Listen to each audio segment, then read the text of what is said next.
का मुझे छोड़ के मत जाइए। अरे देखो हम चुप कर रहा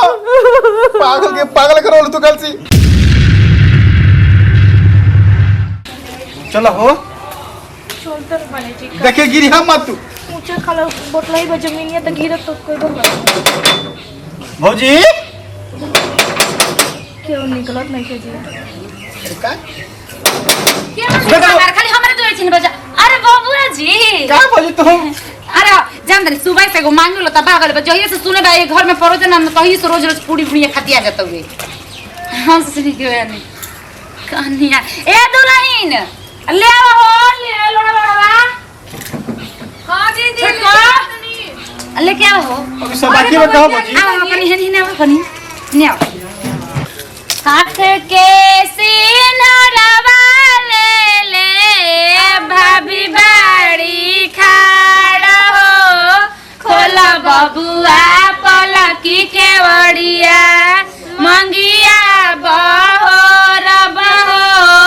खोला बबुआ पलकी के वड़िया कैसे में खोली भाभी पलकी है ना जी बाबू जी वड़िया हो मोरे जांगे वाला रला बाड़ी सासू जी के धियावा हो मोरे भौजी चलिए मरले से खूब निक लागल ना भौजी हमारे से घाव लागता घाव लागत मोरे जांगे वाला रला बाड़ी सासू जी के जाय दी राती में केले से खाए के बाद हां कोनो लेग पीस नहीं के खाए के चलो चले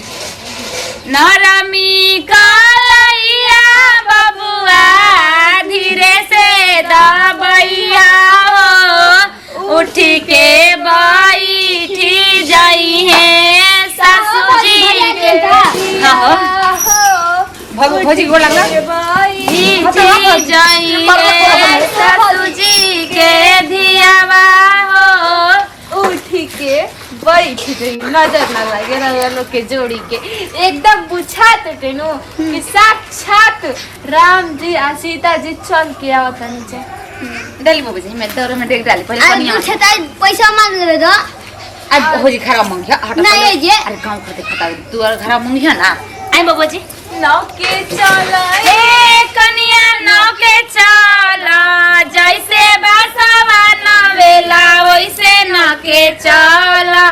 जैसे बसवा नवेला वैसे न के चला कैसे नहीं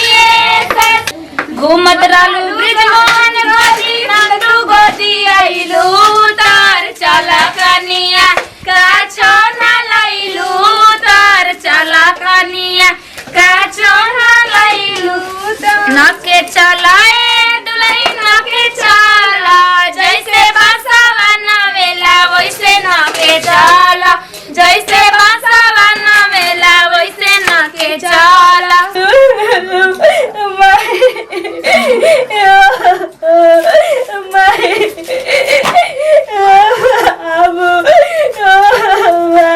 कनिया ए दुलही का भइलो आ काहे रोतड़ो बताओ त मने जी कोनो दिक्कत भइल हो कोई कुछ बोलल ह ना दीदी तो फिर काहे रोतड़ो इतना घर के याद आवता ओह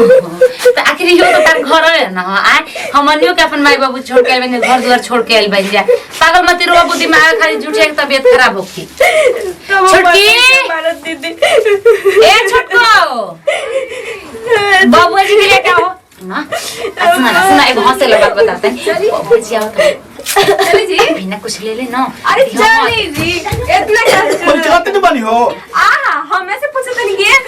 परेशान करने के ए भौजी कब जेबे अब ढकेला ए भौजी पहले तो काम तू तीर्थे के पानी के लिए पड़ो अच्छा जे देख पा लगा होता ठीक है बाबू जी जाते हैं हम ना ठीक है भौजी समझ बुझ रहे हम तो हां भौजी तू जा ना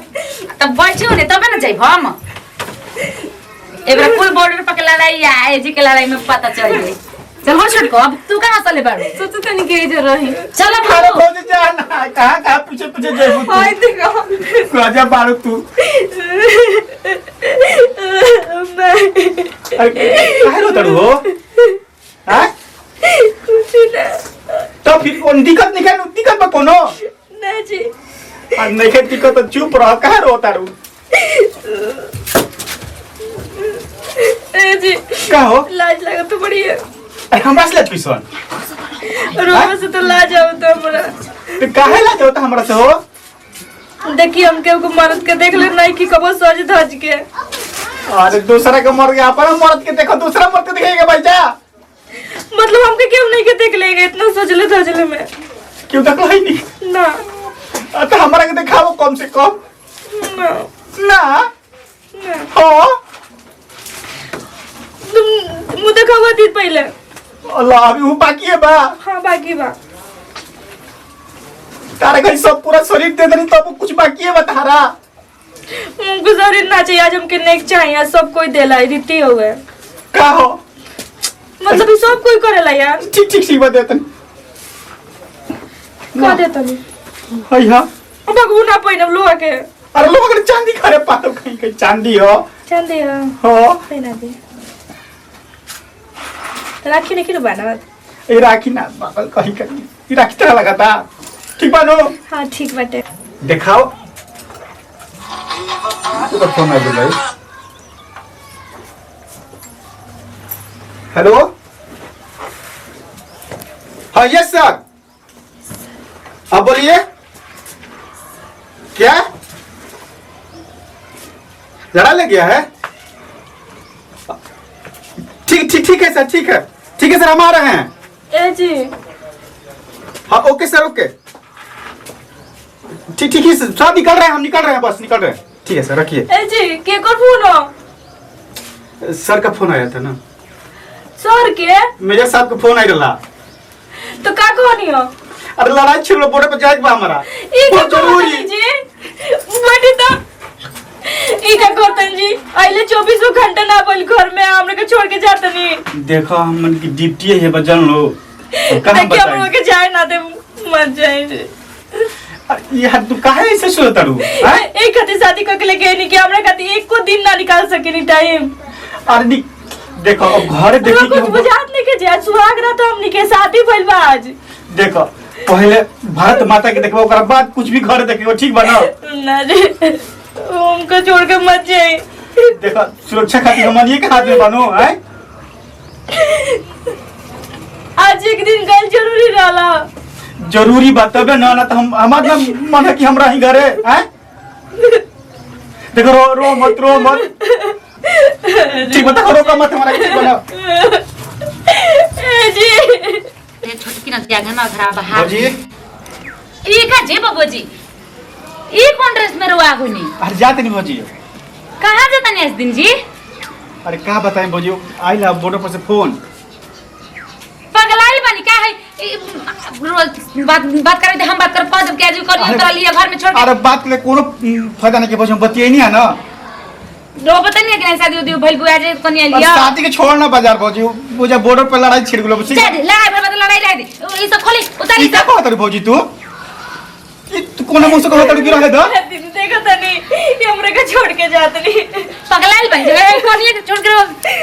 अरे भौजी पहले इज्जत देखी के पहले इज्जत देखी तू ही बताओ है तू ने कहलो कि पहले भारत माता तब घर के है ठीक बा भारत माता हम कहले बानी घर के बाद में तो मान ली कि नया नोचर आइल भी आज के दिन बेचारे के 24 घंटा घर में उतरला ना भाई और वो चल देनी बॉर्डर पे भौजी ई तो माने कुछ बात ना तो 10 बात दिन सुनो रुक जाई बादो में ई सब माने हो सकता रहा समझाइल हमरा पहले निकला दो ज्यादा 10 दिन रुक के जाई रहुआ तलिए करो अनमन जीव हो जाई अपन नैहर वेहर घूम ली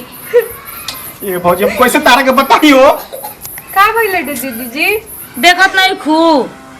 ए जी दीदी का हम पति कहें? मानी ना हम मत जाए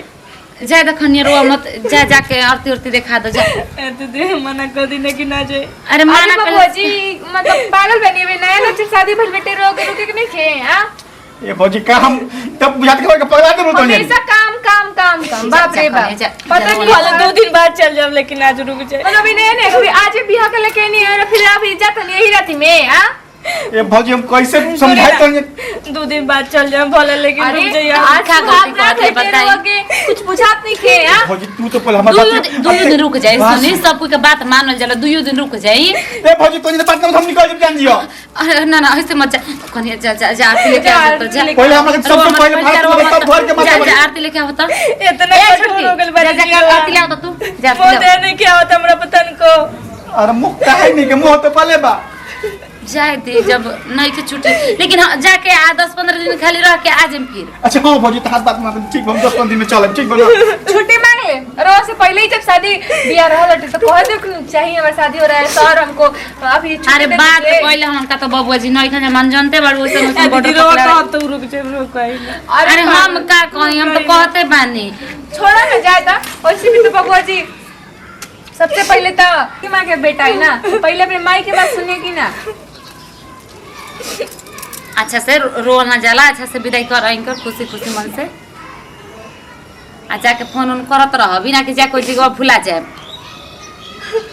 सुनाई देता टेनू का कहता नहीं। अच्छा हाँ सब सुना देते भौजी जी बैग में बैगो सजा लेल बनी। हाँ सब सरियल बनी ए कुल धैले ना खाए पिए वाला सामान चीज। खाने गुन रो मत पागल, रो ना। ठीक बचा नहीं हो भौजी पहले ही कह दे रहती तो हम ठेकुआ को छान दे अरे भौजी क्या तू छेको के आरो वाले बड़ पागल और चुप रहो ना हो। खराब हो जाए। गलती के सजा देते हैं जी। आखिर हम को ए, छोटकी चल दे जो वाला कुछ बात क्या ले आखिर हम का कहले रहे। अरे बात सुनो खड़ा हो तू कहाँ रोत हो। अरे चुप ना रहो चुप रहो। देखो हंस के हमरा के विदा कर कम से कम बबुआ जी ना मानो ना ये खाली बार एक बार हंस दो। बात हो गई हमरा हंसी नहीं के निकलत छी। अच्छा जाए बबुआ जी मोटरसाइकिल द्वारे पर मंगा देले बानी, चल जी हम बबुआ जी छोड़ दी हन। ठीक ठीक हो जाता है अपन ख्याल रखो बबुआ जी ठीक अब ना। उसके फोन कर दे हम। चलो कन्या रो मत। अरे रो मत।